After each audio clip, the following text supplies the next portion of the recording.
Let me begin this post by saying that I am not a huge fan of mining as we mostly know it.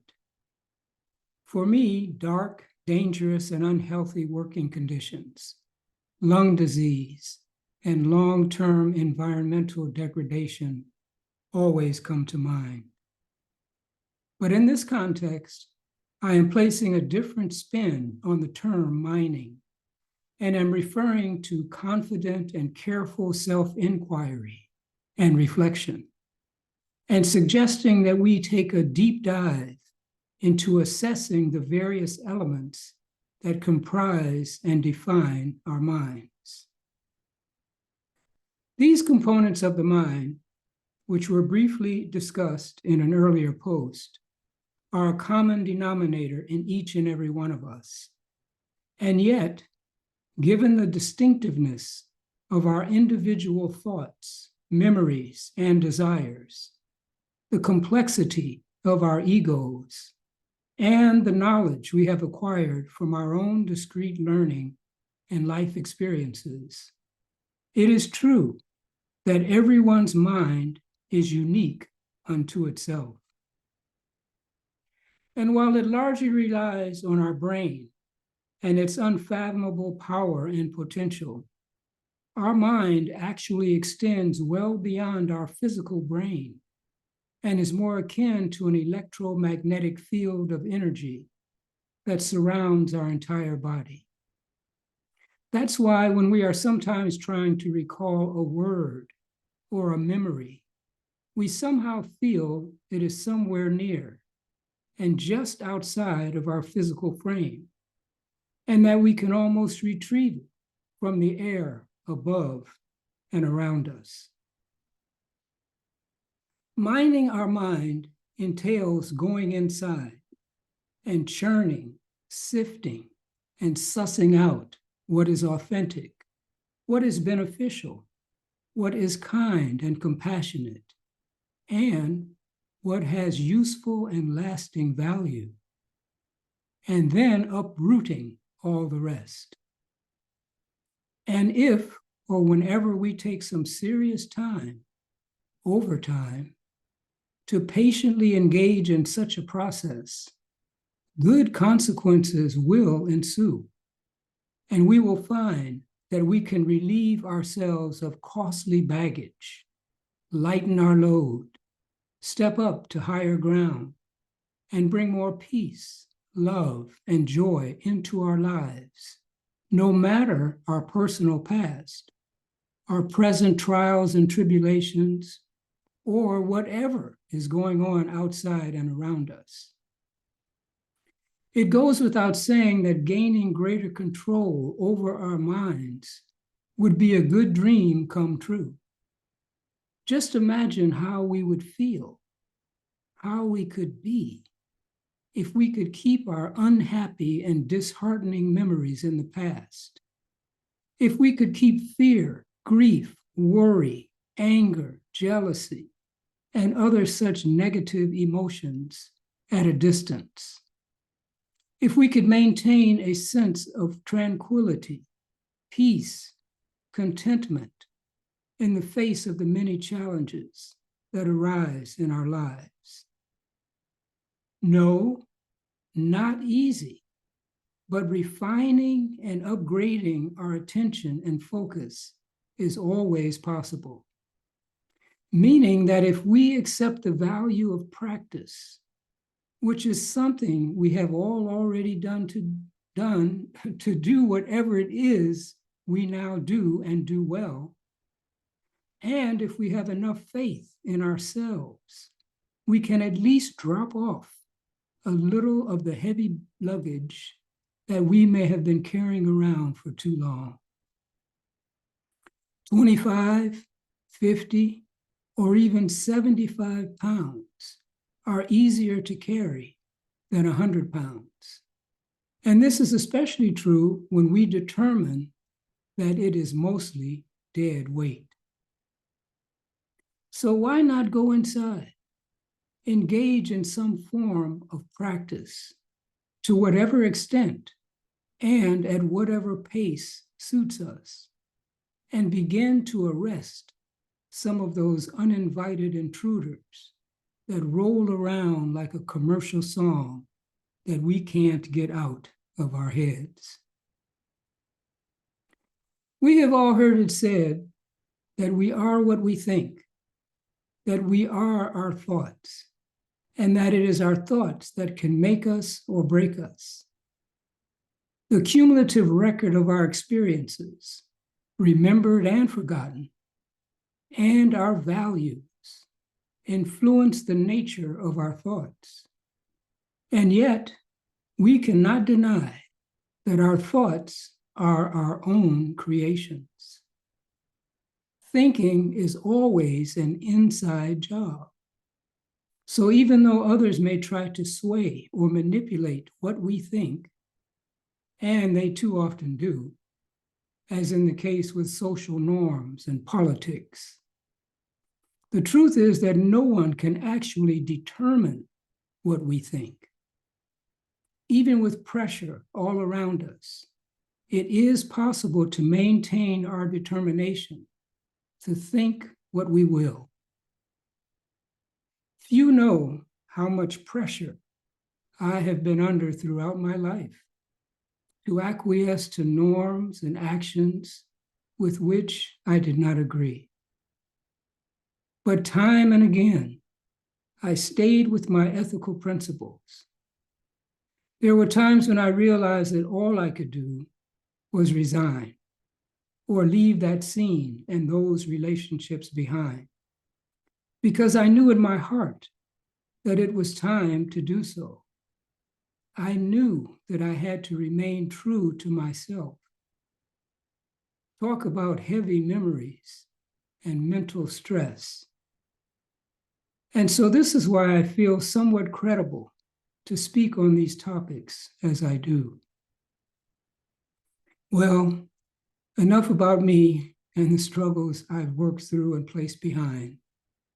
But I share this to emphasize that we should strive for self-determination and work to be better rulers of our own minds, even as we understand the principle of not this,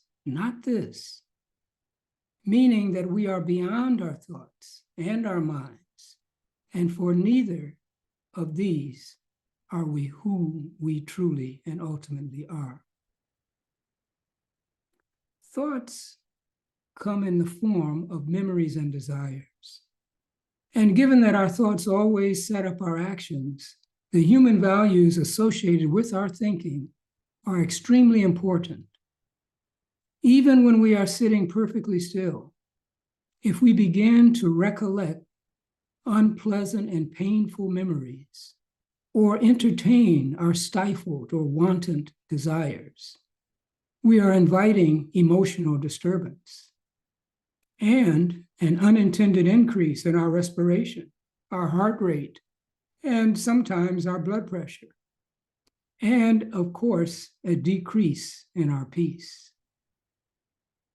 Too much thinking, and especially too much negative recall of times gone by, can be a real problem. Has anyone ever returned to the past, except in their own mind?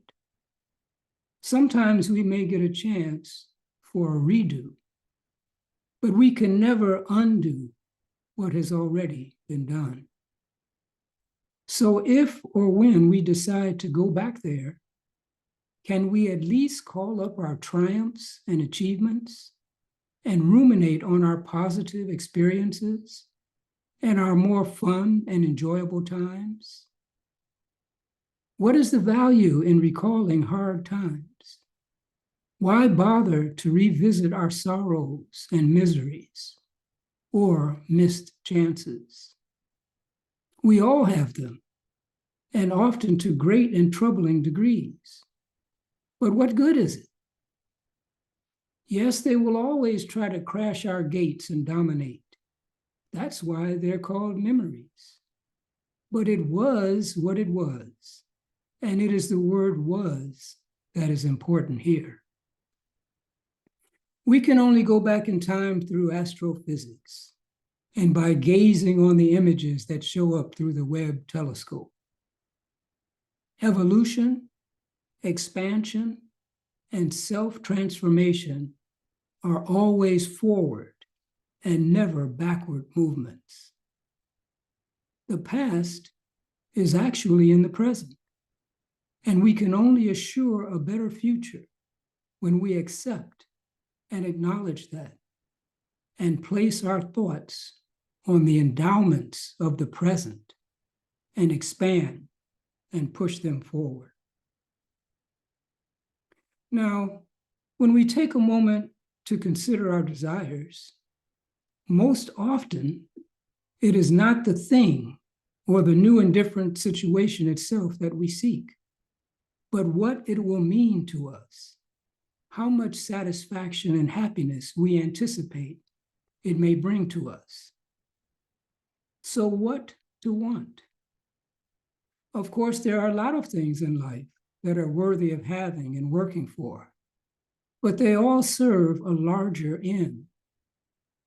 So when possible, why not cut to the chase, eliminate the middleman, and go after the peace and freedom, the happiness and contentment that we really want? Once I learned it, way back in high school, I would often quote from William Shakespeare's sonnet 146. Why dost thou pine within and suffer dearth, painting thy outward walls so costly gay? Why so large cost, having so short a lease? I recall being really intrigued by the implications of this wisdom. Why dost thou pine within and suffer dearth, painting thy outward walls so costly gay? Why so large cost, having so short a lease? And now that it has come to mind again, I can even better see the incredible instruction that it provided. On this point, Satya Sai Baba astutely addressed the problem of exaggerated egos and unrestrained desires in one fell swoop. He said that we all run around saying, I want peace, I want peace. But to achieve real peace and lasting peace, he said, we must first reduce the I and the want, and then peace is what is and will remain. Before Jesus left his body, he left his word. My peace I leave with you. Well, where is it? Is it in the Middle East? Is it mountain high or somewhere down under? No. If we mine our minds, we will find it. If we carefully take our time to sift through and remove the grime of aggravating memories and reduce the costly craving for unnecessary and compensatory wants and desires, the light of truth will reveal its presence through the awakened awareness of our pure intellect, which is none other than the door to our soul. Leaving the stale and superfluous stuff behind, keeping our mind engaged with higher thoughts of peace, love, contentment, and how can I help myself and others to higher ground? We can do whatever life requires, whatever we like to do, and eventually get to where we want to be. There is surely nothing wrong with a healthy, non-competitive, and cooperative sense of self, or with sweet and noble memories. After all, without confidence and faith in oneself and in the positive cumulative knowledge we may have achieved, we can never rest or achieve anything. Yes, the wayward ways of the mind with its big bundles of ego, thoughts, memories, and desires can be defeated, or at least reined in. So let's get practically busy, assert our willpower, and break the chains that bind us. There is no need to despair or allow the mind to continue to take us on bumpy rides we would prefer not to go on to. Who does that mind think it is anyway?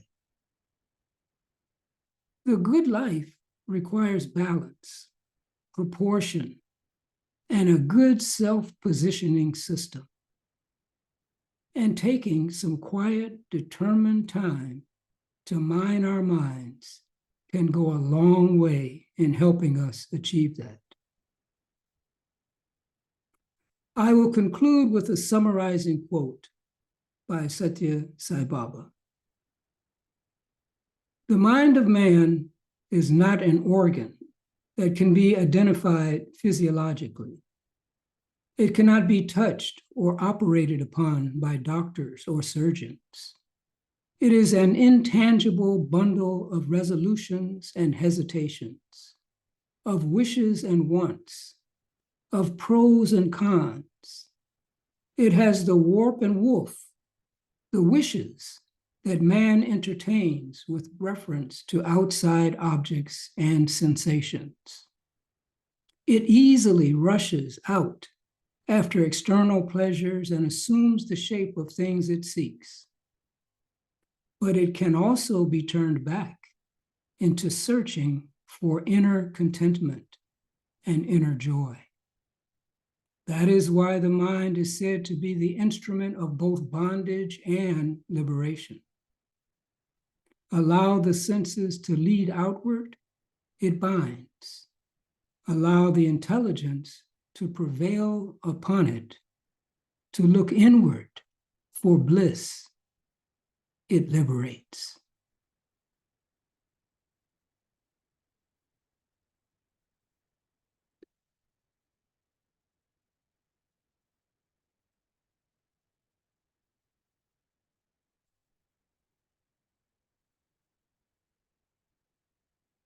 Thanks for watching and for listening. Time for me to go back and work a little bit on my mind.